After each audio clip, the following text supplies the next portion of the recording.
language. Then also, the term Maranao is nakabase siya sa kanyang ilaang Marapati. Kaning Marapati is kanaang like ilaang mga tradition nila, ang ilaang beliefs. O na nga gitawag nila o Maranao ang kanilang ilaang tribe.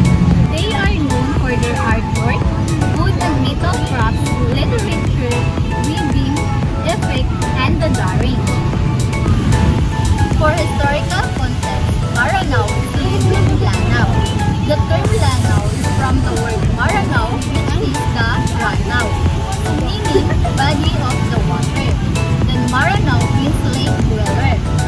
So before, ang Maranao is one place lang siya, but now is na-divided na siya into two provinces, which is Lanao del Sur and Lanao del Norte. The Maranao tribe never established a single state, but they are divided into many groups called sultanates or kaniyang ilang gitawag na mga sultan.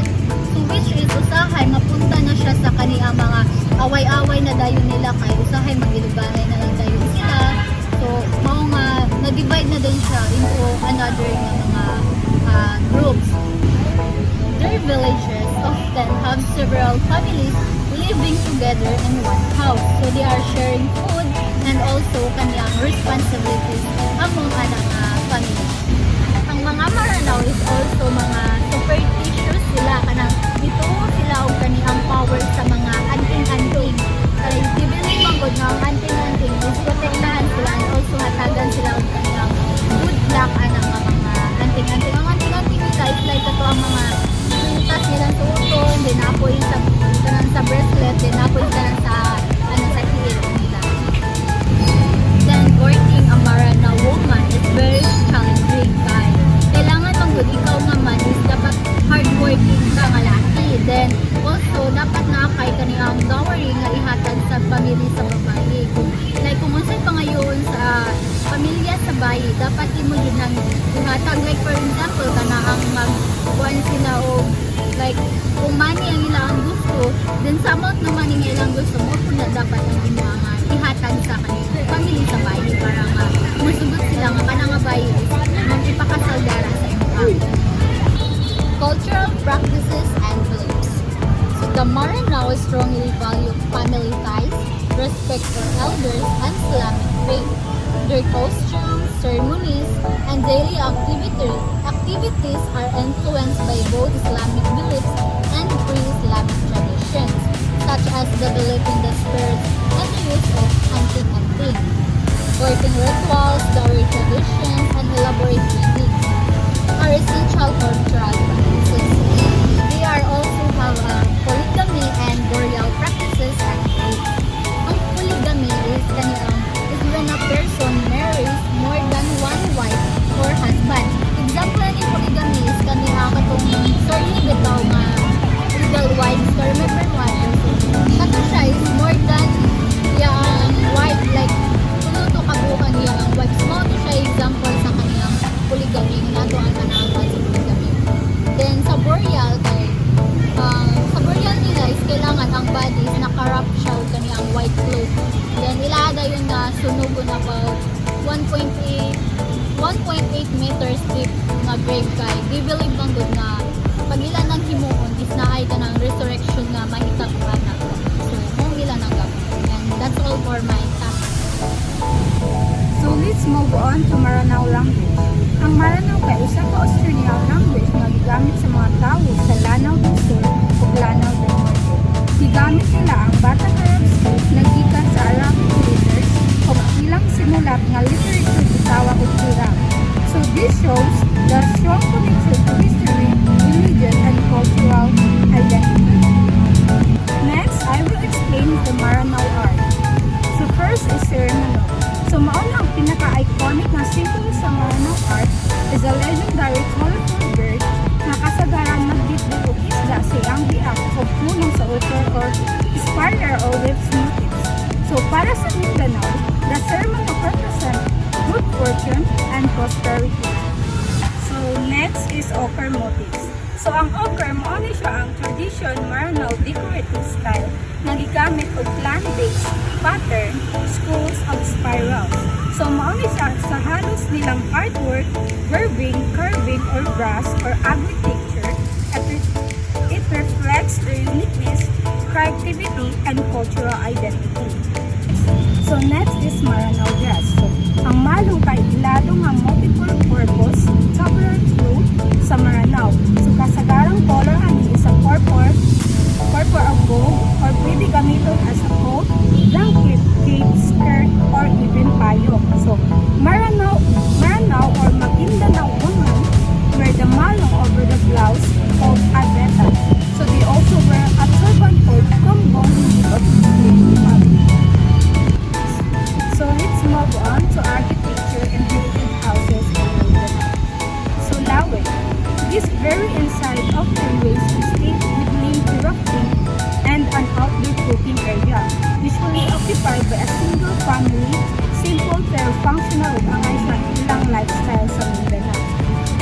So ang malaay walay kay mas dako ug mas organized na balay para sa well-to-do family as a single spacious yung mga walay partitions or night or detail sa baseboard, window sills or door jambs na nagpakita sa ilang artistic traits. Next is Turban. Ang Turban mo siya ang sister houses of the dato ug ang open account pastigious nga structure sa Maranao. So it has a beautiful design nga offer curvings of panolong nga mo ang intricately curved beam extension na simbolo sa authority of status sa Maranao. Next is metal works in Mindanao. Ang Maranao ilado sila sa paghimo ng mga metal o bricks na gamit. Ang lugar nga tigaya sa lanao ay kinalaman ng produce sugad pa sa karaan ng panahon. Himo nila ang mga gamit sa masakara, bitaw container, base, kilid sa kris, part sa kulintang, bong o uban pang gamit. So, kasagaran nilang ginagamit ay ang ochre na pattern, mga kurba o artistic na drawing. So mao ni ang ilang tradisyon nga art nga gipadayohan ug karon sa mga Maranao. So let's proceed the Maranao music. Kapagundor sa Kulintang, specially played by a lady adept in chanting and the rhythmic execution of Kulintang. She leads an ensemble of musicians, other play agong and dubakan to complete the melody. So ang kaning kapagundor sa Kulintang is mo ni siya ang galit sa grupo nga nagamit sa Kulintang, agong o dubakan. So next is Kambayo, chanting of poetic verses on themes about festivities being celebrated. It is performed by someone well versed in genealogy and history. It highlights the contributions of notable individuals and the significance of historical events shaping Maranao culture. So, ang Kambayok is ginabuhat na siya during festival or celebration. O ang performers nga nagpakita o kasaysayan o kaliwa ay nagpasidungog sa importanteng tao o pagkitabo. So we have formed Maranao dance. So first is Kaganat sa Darangin. Consider the most aristocratic Maranao dance is a typical with a graceful hand movements, fun play, gestures, and hip ways, depicting obstacles, springs, luma, face with acting for his style. Second is Kasangan. Inspired by the epic Darangin, it reenacts the heroism of Bantugan as he prepares for the battle. Movements illustrate warrior actions with kapilan or weapon and shield views. There is a blend intensity and grace, reflecting suppressed emotion and meaning like victory. Third is Kasayaw sa Sihir, a ritual dance performed by a princess showcasing agility.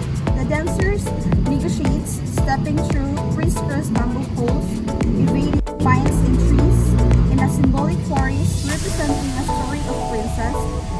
Gandingan trap during an earthquake caused by the Diwatas, the bamboo poles take the beat and rhythm. Third is Kampalo Malo, a dance that illustrates different ways of wearing the malong, highlights its colorful design, worn by men and women, elegant fashion and elegance. Maranao livelihood. First, we have rice farming, metal artworking, cloth or malo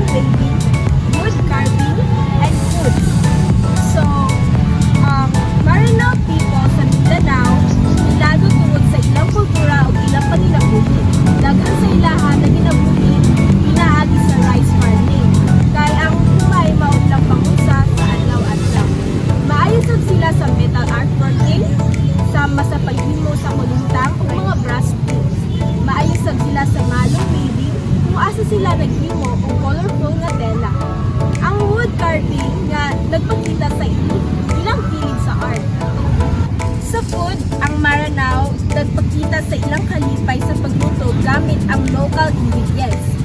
Rice, ilang main food ug usahay ilang himuon o kuning, which is yellow rice, siya nga naay turmeric, laurel leaf o gamay nga oil.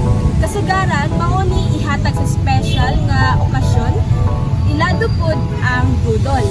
Usa ka tamis ug sticky nga pagkaon nga gihimo sa rice flour, coconut milk ug sugar. Ginakaon ni sa weddings ug Ramadan. Ang